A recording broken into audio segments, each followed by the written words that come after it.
понятого мыслями, идеей созидания, доведения до совершенства произведения, им творимого, нам сложно понять устроенность его жизни в этом мире.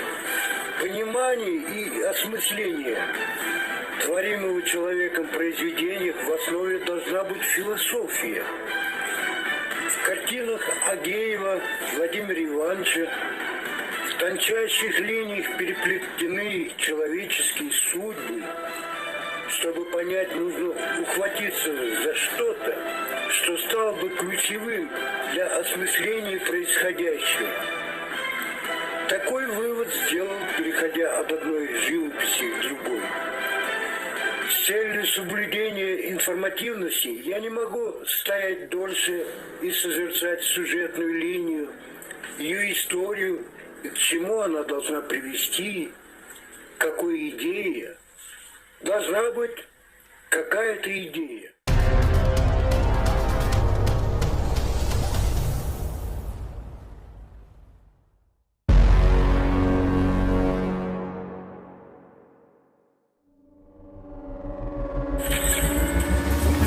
И мне понятно, в агеевских произведениях это темная и глубокая сторона истории чувашского народа.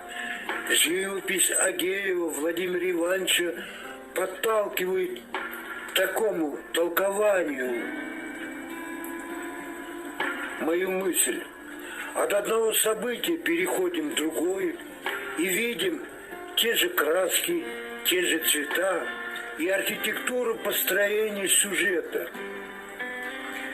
Какое это время, какая эпоха для нас тайна. Мне думается, когда руки мастера передавали эти линии и очертания, сам он находился в состоянии нирваны. Мысль убегала в вселенную и бездна недоступного нам мастера.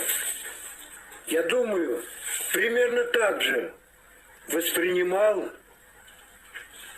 своей восприимчивости каждый посетитель, придя сегодня на выставку живописи Агеева.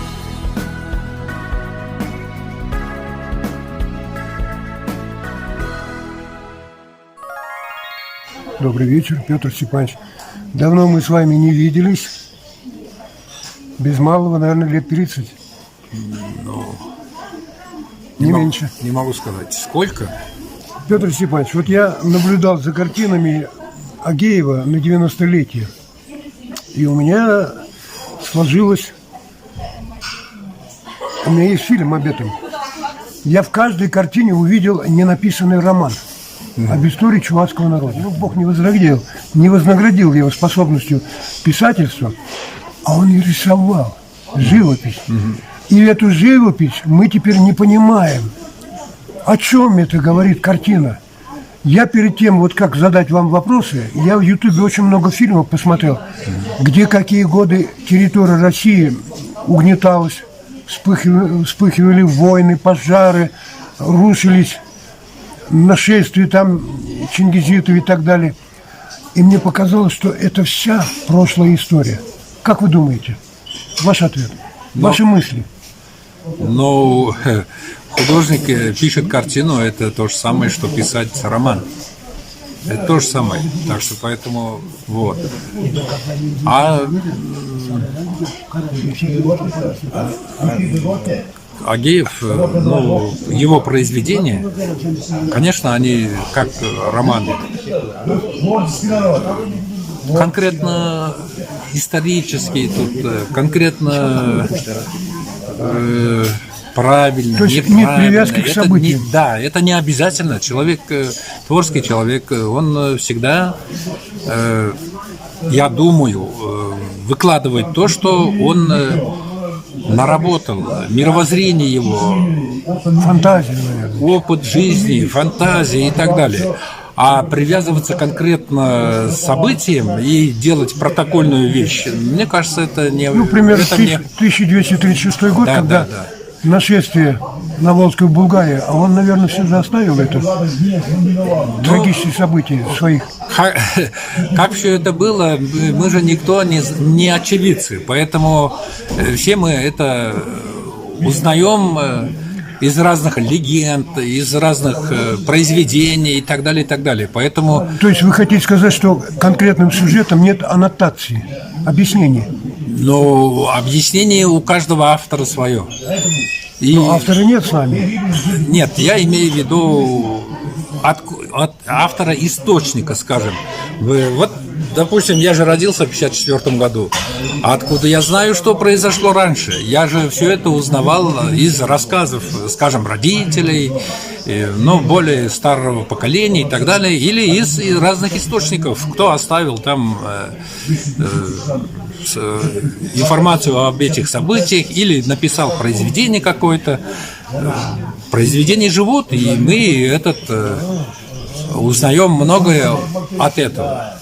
То есть мы обогащаем свои знания. Да, поэтому... Знания культуры и искусства. Поэтому тут не обязательно привязываться к протокольной... Конкретным событиям. Да, конкретным событиям. Это ни к чему. Да и вообще, мне кажется, произведение... Агеев, он мастер, и поэтому он особо... Вы знаете, я добавлю, мы сказали о логике вещей. Из чего что исходит, мы говорим о логике. А его все картины абстрактные. И мы не знаем, с чего начинать, как нам понимать. Но, наверное, это ближе, да? Не могу я сказать, что он абстрактный художник.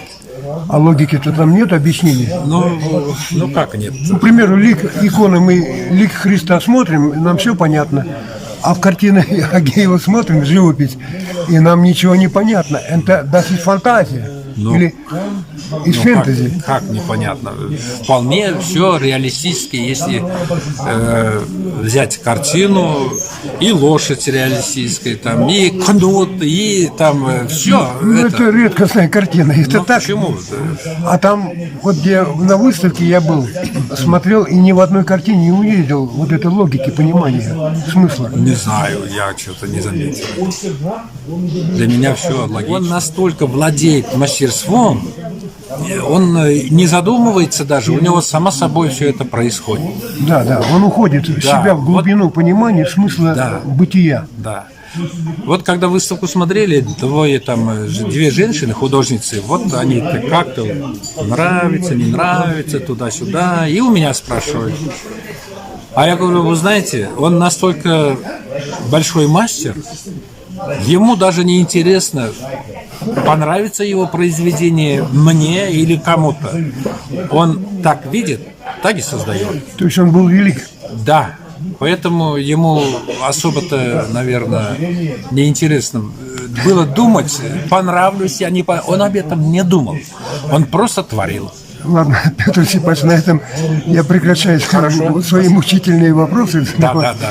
Кстати, давно не виделись, и плохо, что не общаемся. У меня всегда открыты двери мастерской.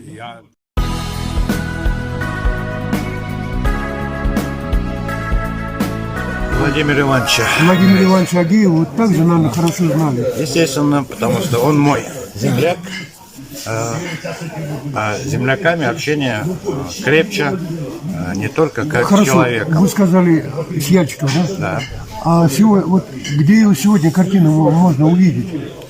Я бы очень хотел увидеть картины и подумать, и осмыслить все то, что вот Петр Степанович сказал. Зайдите в литературный музей, диорама его, Национальный музей. Интернет-пространство, не знаю, не могу сказать. Не выкладывали? Я пытался сегодня посмотреть все его картины, а там ничего нет. Не выкладывали, значит. Я говорю, воочию можете увидеть.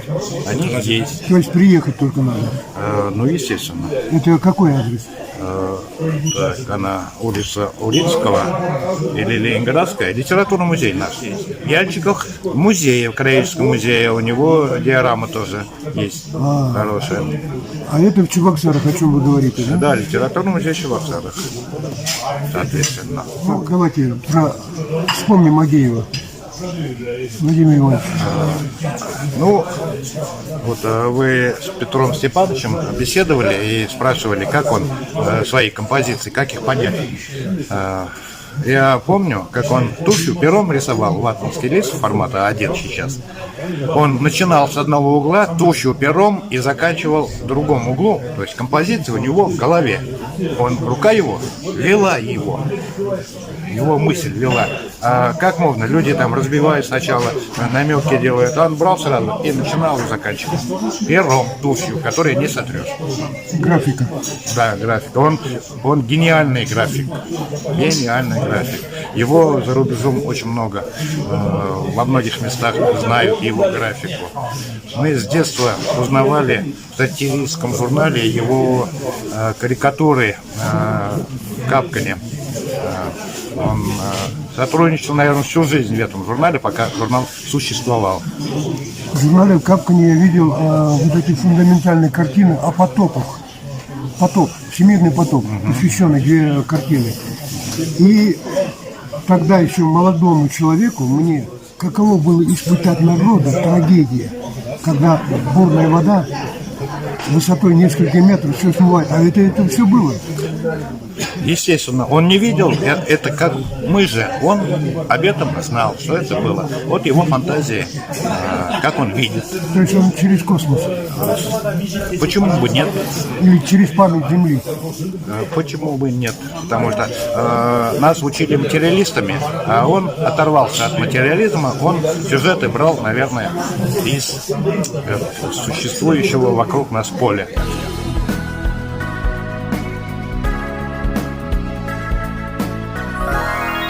Раиса Сарби, народная поэтесса Чувашии. Мы сегодня вспоминаем 40-дневные... Едем, Гильч. 40 дней, как ушел от нас самый гениальный наш художник Агеев Владимир Иванович. Я перед этим уже на 90-летие снимал фильм. А сегодня же мне хотелось бы узнать, о чем думает о нем, о этой личности. Этой личности мы еще глубокую фундаментальную оценку не дали. Вот первые ваши слова. Как вы сами думаете? Я думаю, что он истинный гений. И я всегда думаю, если бы жил он, может, в другом месте и прочее, был бы вообще миллиардером на личных самолетах, ездил бы, потому что его уникальный, гениальный талант поражает воображение не только поэтов и художников, многих моих простых, обыкновенных читателей, друзей, с которыми я общаюсь. Про него можно написать огромные книги. Вот здесь у меня книга «Связав за юраца». Здесь более 500 великих людей, моих друзей, отражены через мою душевную щедрость, можно сказать, в стихах. Есть стихотворения, посвященные и Агееву. Про многих своих знакомых я писал целые поэмы. А когда я задумала писать о нашем гении, у меня всего 4 Как бы я ни старалась, это после я взмолилась, к богам обратилась.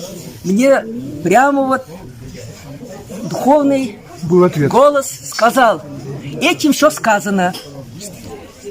Владимир Агеев тени, гений гений. Гений зене ишлеме хень и гений зене шульген кени.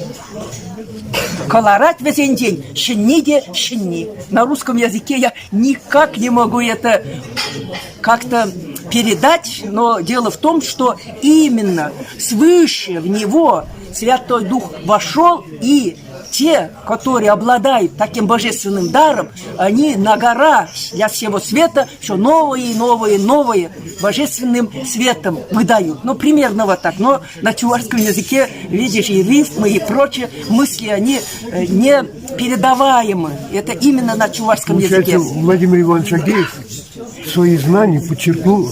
Именно. Я мистик, поэт.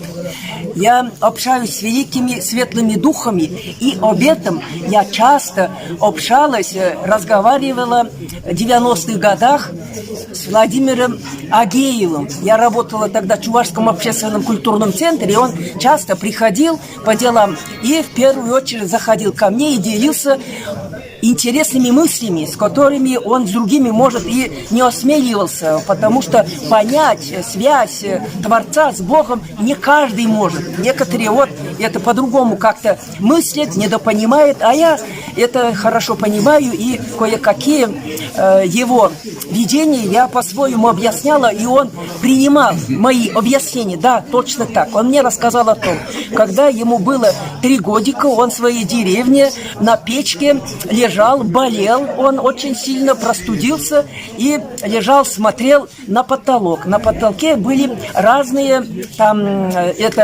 сучки и прочее.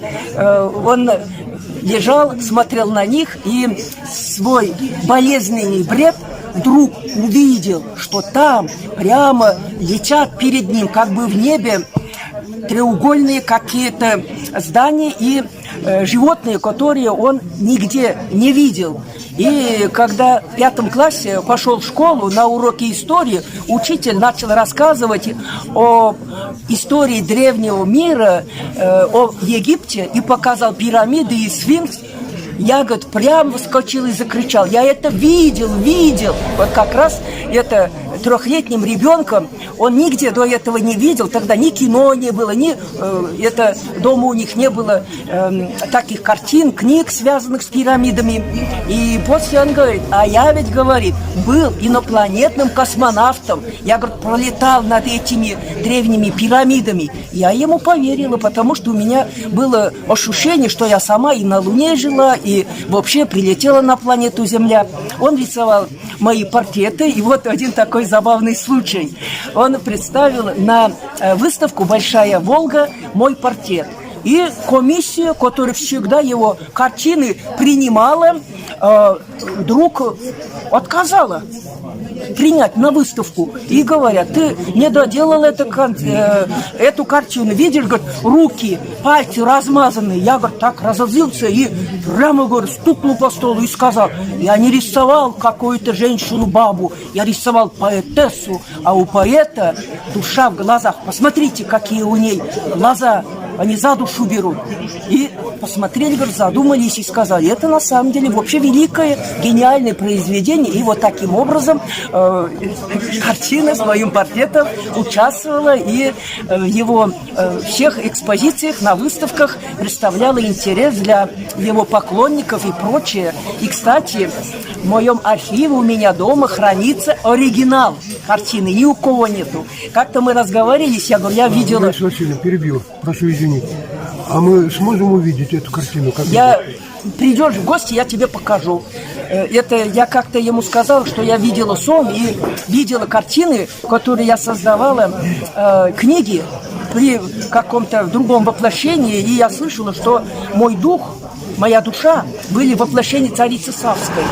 И на другой день он пришел, мне принес картину, где царица Савская встречается с Соломоном, и там сидит художник, летописец и клинописью пишет. И он говорит: это, говорит, я. Он себя вообразил. Это я картину, я предоставлю тебе.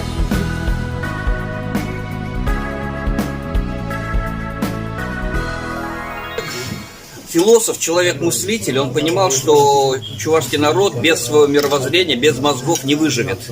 У народа должно быть свое мышление. Он это понимал, и поэтому развивал это и в своем творчестве, и в своих работах, и в жизни. О нем никогда нельзя сказать, что он кого-то там предал, кинул. Это к нему вообще не относится. Абсолютно кристально честный, порядочный человек. Но при этом из Союза художника его выгнали в свое время. Как и еще 8 таких же художников, лучших художников Чувашии. За то, что они просто уличили в коррупции одного человека, председателя. Но это не важно. Он человек, мы все знаем, какие его работы, да? Но я просто как искусствовед сужу. Да, графика замечательная, прочее, живопись. Пытаешься понять, а почему она такая? Я с ним очень много беседовал, записывал как бы его разговоры и все. У меня большая подборка. Я думал сначала написать тоже статью, книгу, что-то о его творчестве, но понял, что сходу это не сделаешь. Он большой философ был, и за каждое его произведение, за каждую работу у него очень глубокая философия. И вот это все выложить, это такой очень серьезный труд получится.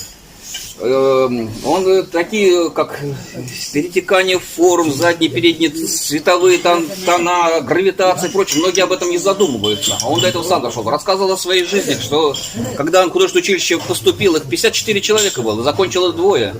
Остальные не выдержали, потому что жить было негде, есть было тоже негде. Ночевал на ступеньках дома крестьянина, когда учился. Или там полка есть одна, приходит, в окно залезали, там ночевал. Или в киоске, вот так жили, так учился.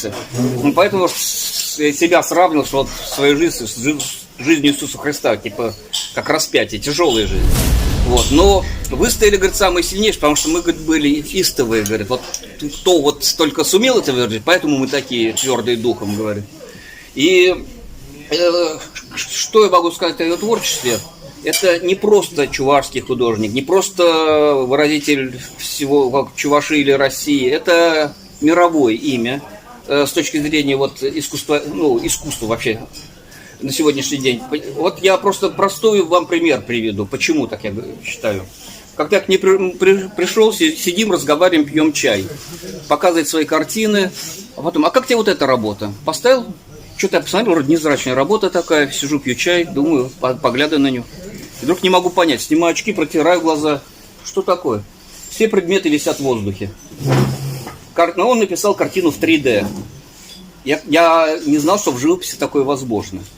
Потом, через полгода, я к нему еще раз пришел. Я смотрю, он мне уже серию таких работ показывает, картины в 3D. Такое ни один художник в мире, ни один живописец такое не сделал. Он сделал. Вот. То есть, это величина мировая. И вы должны это понимать. Это не просто Чувашия. Это человек с мировым именем. И именно так его надо и представлять везде. Все, извините.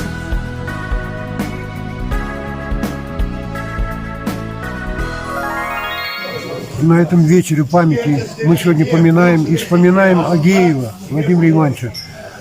Благодаря вас, лично благодаря вас, мы однажды снимали репортаж в честь 90-летия. Но вот сегодня же на 40 дней памяти о нем. Давайте что-нибудь теплое о нем. Ой, про такого великого человека, Владимира Ивановича Агеева, можно говорить много, даже часами.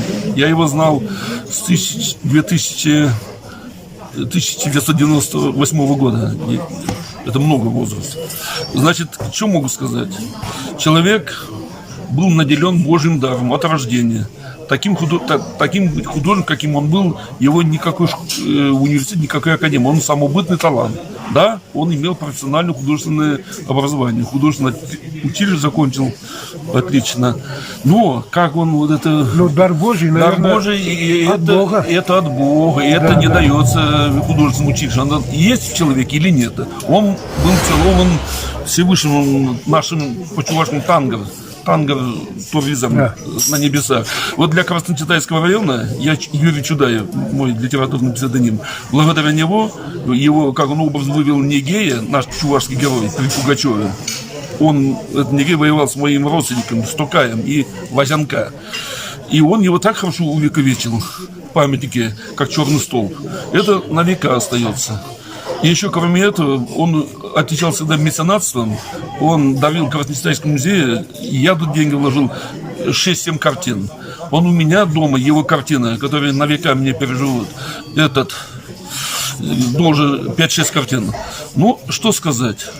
Человек оставил громадный такой художественный пласт, его будет еще десятилетиями изучать.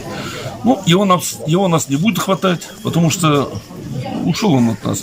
Но второго Агеева может родиться, может, еще через 100 лет.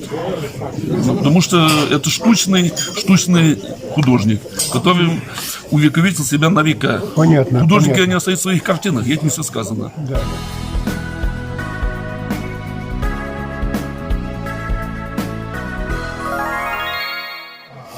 Анатолий Вениаминович Павлов,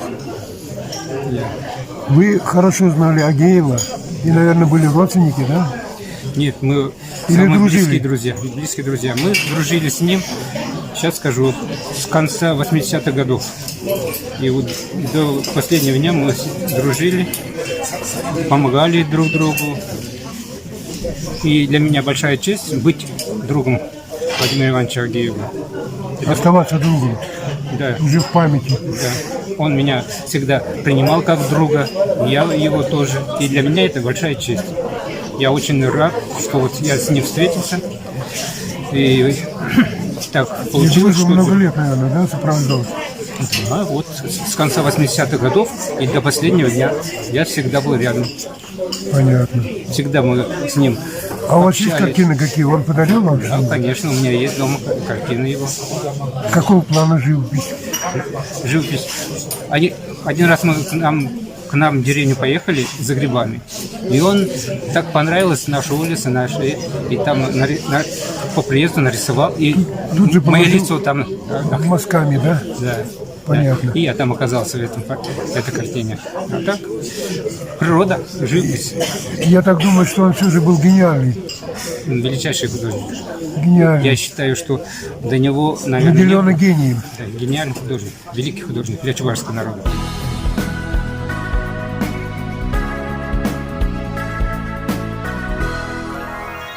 Агеев Владимир Иванович. Конечно, здесь присутствуют не только его родные, близкие друзья, коллеги, его супруга Алевтина. Алевтина, большая просьба, давайте-ка вы встаньте, пожалуйста. Валентина Агеева пришли, она раньше нас была, потому что если Владимир Иванович Агеев 32 года рождения старший, в этом большом, очень красивом, такая плеяда и так далее, музыкант, художники и так далее. Есть 48 года рождения Валентина Агеева, музыкант, народный артист Чувашской республики. Естественно, это гордость наша. У Валентины муж тоже здесь, Анатолий музыкантов. И вчера, и сегодня. Почти каждый день показывает по чувашской телевидению музыкантов. И если ансамбль, вот вчера Сувар выступал, большой взрослый ансамбль. Сегодня Смолята выступали утром. Это, естественно, что заслуга музыкантов. И всех, я не буду говорить здесь, знаком и так далее, и здесь народный поэт Саргира, Исвачимный и так далее.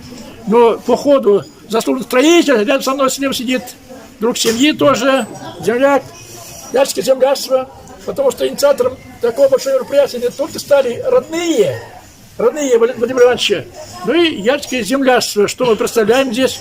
Здесь много у нас Ярских землячеств, но по ходу будет сказано, кто они такие. Ну, хотелось бы, Алевтина, извините, слово вам. Добрый день всем, кто собрался помянуть моего мужа Владимира Ивановича Агеева. Дорогие родные друзья нашего любимого Владимира Ивановича, меня зовут Аля. Он прожил интересную и долгую жизнь, прошел все трудности и испытания в юности, был оптимистом. Только так можно вынести все тяготы в жизни. Если интересно вам, как он последние дни прожил, я могу сказать. 31 декабря он почувствовал себя плохо, и я вызвала скорую. У него были отеки ног. Потом, когда проверили сердце, кардиограмму сделали врачи, его сразу решили положить в больницу. Там нашли какие-то изменения в сердце. Хотя он не хотел, но его вытащили на носилках. Он потому что уже ходить не мог, у него силы не были. Я его поднимала, чтобы он пошел в медицинское отделение в 10 этаже. А вот мы 31 на 1, там с 1 на 2, там у него сахар снизился до 2 единиц. Ему там уколы делали, инсулина. Он же болел с сахарным диабетом 20 лет. И у него там 2 единицы были. Потом померили давление, все нормально. А я дома-то мерю, и давление, и сразу сахар. У меня был этот глюкометр. Померили 2 единицы. Там сахар искали, потом у меня с собой даже ничего не было. Но его подняли, он тогда уже говорил, голова кружится, умираю там. И тогда же в это время он попросил меня, если, говорит, умру, Это позвони, вот, Павлову Толе и Мохову Коле. Больше никаких указаний не давала, потому что мне было как-то неловко спрашивать его, потому что там были другие больные. Там 4 в начале были в палате, а со 2 на 3 там 5 привезли. Все больные, все лежачие. Сиделкам тоже негде даже было отдыхать. Мы только вот на стульчике могли сидеть и днем, и ночью. У него 3-го нас отправили сделать этот УЗИ и КГ. Он сейчас со 2 на 3 там кашлял все время.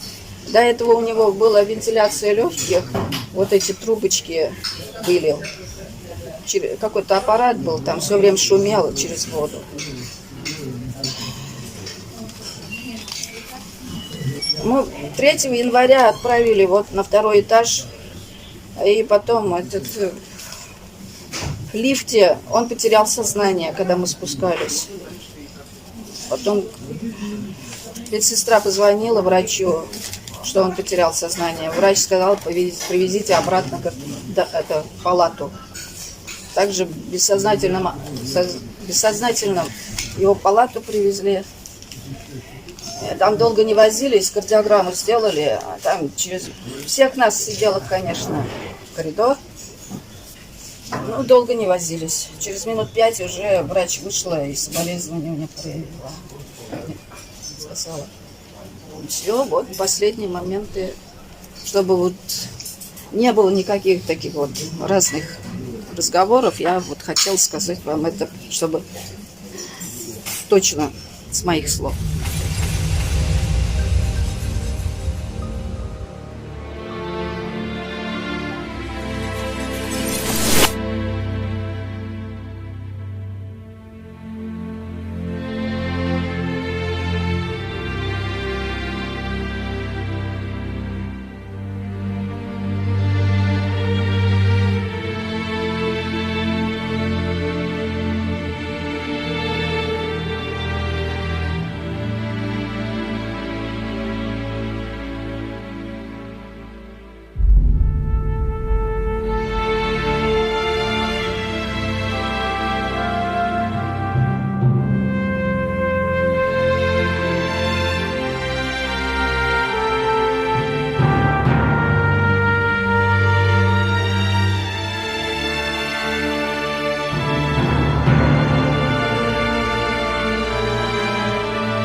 Стали.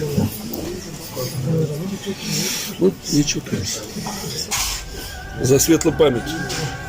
Владимир Иванович. Евро запрещено было. Качал убил, что не чули тут сагает.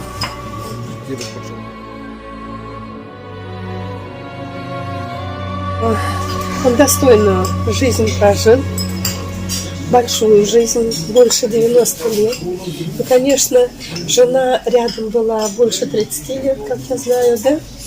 40 даже. Вот, верная спутница, которая поддерживала. И друзья, родственники тоже часто с ним встречались. И поэтому, нельзя сказать, что он как бы забытый был. Он всегда на слуху, мы всегда о нем знали и всегда восхищались его работами. Поэтому долго говорить не буду, извините. Счастливым человеком. У него была любимая работа, любимая и жена, которая понимала, Алевтина Алексеевна, поддерживала. У него был огромнейший талант. Вот в этом месте талант, близкие люди, любящие, понимающие его, плюс трудоспособность, целеустремленность давали создавать такое прекраснейшие работы, которые не только у нас в Чувашии, можно сказать, во всем мире известно. Выставки проходили и в других странах тоже. Каталог он попадал. Ну, хотя был человек такой очень известный, но в быту он был добрый, простой человек. Но в нем огромный, мощный был стержень. Как-то он сказал, если, говорит, я не был бы художником, я был бы генералом. Это не говорит, что он карьерно рос его до генерала, а просто в духе он себя считал, чувствовал генералом. Владимир Иванович – гордость чувашского народа, и не только чувашского. Он остается в наших сердцах, в нашей памяти навсегда.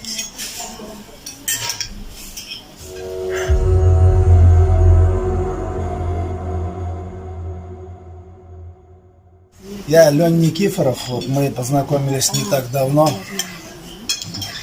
более 10 лет знал Агеева Владимира Ивановича. Действительно человек. Я очень рад, что познакомился с таким великим человеком, духовным, богатым, внутренним миром. Не только рисовать, не только пером и кистью, но и словом мог поддержать, сказать, подсказать, научить. То есть человек действительно являлся талантом, безусловно. Много говорят, да, действительно так и есть, все знают, почерк уникальный. 40 дней вот прошли, молились, теперь душа пойдет. Но я считаю, что он все-таки счастливый человек. Счастливый человек. Почему? Потому что он занимался любимым делом. Рядом была женщина, которая вдохновляла, которая помогала, которая берегла его как могла. Ну вот. И то, что он сейчас на сегодняшний день с нами его нету, это не означает, что его с нами нету. Его труды, его работы всегда будут с нами, пока мы живем. В наших сердцах все это помним. А его работы на долгие века, я думаю, оставят след. Ну, не каждому так везет жизнь, вот так я могу сказать. Которые люди проживают жизнь и не знают, для чего жили. А вот этот человек жил, он знал, для чего жил. Он знал, что творил. Поэтому великая память, светлая, пусть земля будет пухом, ангелы на небесах, пусть его там охраняют, царство небесное.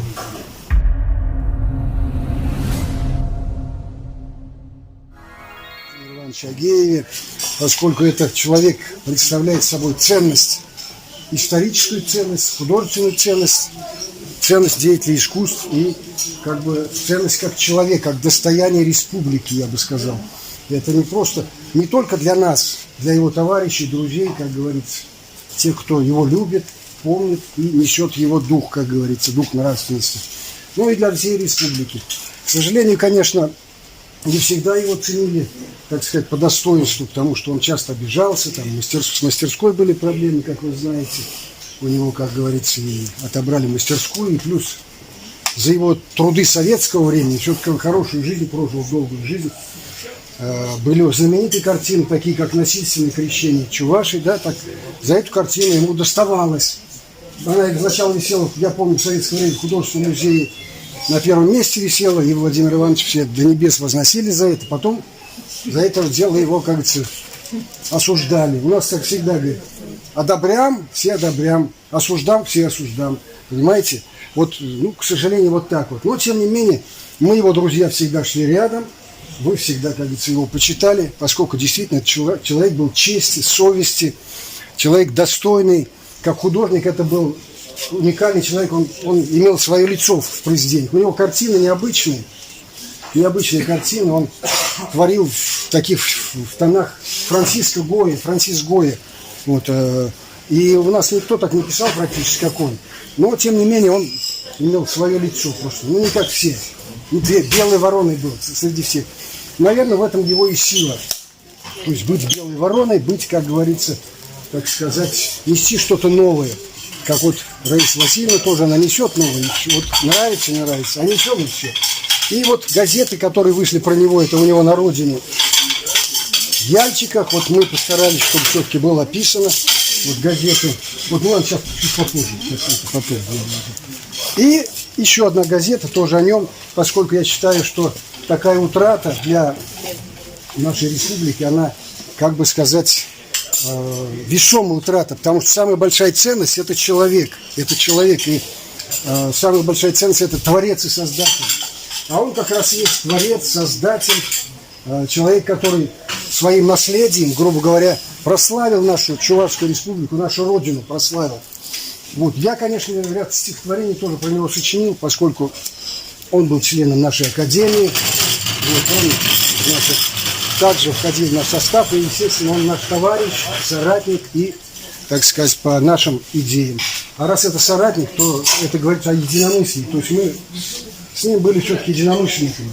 И нравственность мы понимали так, как надо. Сам погибай, товарища выручай. Да, один за всех, все за одного. То есть, как говорит наш президент Владимир Владимирович Путин, как говорится, что нужно иметь вот такой, отдать жизнь за други свои, можно сказать. И он был как раз такой. Когда там возникали какие-то вопросы, он не вот как все там одобрямс там или осуждаем, он так не имел. Он просто имел свое мнение и высказывал его четко, конкретно, объективное мнение, которое соответствовало с духом нравственности, с духом порядочности. Вот. Ну, конечно, много обид он высказывал, может быть, так сказать, не был в фаворе, не был обласкан, как кто-то, может быть, другой властью обласкан не был. Вот. Но его обиды, они ушли с ним. А история нас всем раздаст, как говорится, награды, ордена. А кому-то, говорит, и холмик без ограды выше, чем Кремлевская стена. Кому-то так, кому-то сяк. Но, грубо говоря, когда идет оценка, это оценивает все равно история, оценивает время нас всегда. Время проходит, и понятно, кого прославляет до небес, кого до небес прославляли, бывает, что потом забывает. А кого там хулили и ругали, тот выше, чем Кремлевская стена. И холмик без ограды. Приедут туда, вон, к Марине Цветаевой, Раиса Васильевна знает, едут туда, вон, тартарары едут, как где там ее труп лежит, как говорится. Пусть даже не на Ваганьковской, не на Новодевичье кладбище, а едут туда, куда надо. Когда захотят почтить память человека. Вот, ну я как бы выразил его, поскольку он мне так, ну, иногда рассказывал там, может быть, иногда обижался, я так его выслушивал, как своего друга, поддерживал его. Вот он мне то, что выразил, я, как говорится, то и высказывал. Прощай, мой друг, упало время ниц, тебе не светят звезды с небосвода. О, как смердит бездушная природа, где подлость лишь и зависть без границ. Ехидники по головам идут и рвутся все к вершинам апогеев, туда, где был мой старый друг Агеев, чиня ему свой беспардонный суд. Ты в этой жизни многим помогал, но почему-то совестью мутнее, чем выше хам, тем суть его подлее. Благодарить за помощь избегал. Кто нравственен, тот подлостью проклят. Служа открыто нравственной идее, восславлен был соратник наш Агеев, и тем для нас был без сомнения свят.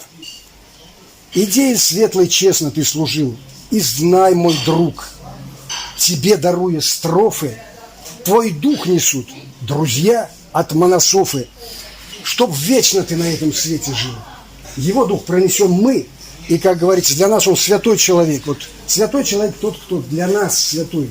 Как говорится, если он сделал нечто такое многозначительное в нашей жизни, он для нас свят. А я считаю, что раз мы здесь собрались, то он для многих святой человек, и его дух мы пронесем дальше. И тем самым на этом свете он будет продолжать жить.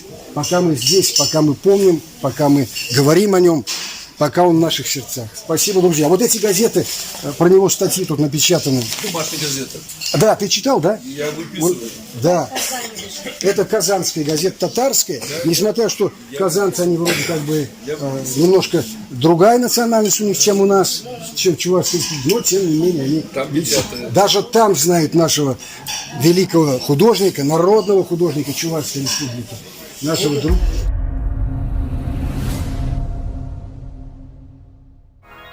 Недаром с гордостью творцы атмана Шофиня его почетным академиком избрали. Он создавал не ради денег, лишь духом творчества верша. Он настоящий академик, в ком благородство и душа. Он воин, знающий маневры в жестокой жизни, бой ведет и создает свои шедевры, чтобы возвеличить свой народ. Его прекрасные картины обогащают душу вновь и растопляют в сердце льдины и пробуждают в нем любовь. Пусть любовь в наших сердцах живет, и говорите побольше друг другу хороших слов. Я уверен, что если вот эти цветы, как говорится, эти вот хорошие слова ему при жизни сказали, он бы еще пожил. Люди иногда забывают говорить, вот когда уходит человек, мы много говорим хорошего, а при жизни иногда забываем, потом жалеем. Почему не сказали при жизни, не приласкали, не, как говорится, хорошего не сказали человеку, приятное. Понимаете, поэтому не забывайте. И мы тоже не вечны в этом мире. Мы тоже живем вот так, мы здесь гости все. Поэтому не забывайте говорить друг другу хорошие слова. Мы все люди, дети Божьи, как говорится, Божьи творения.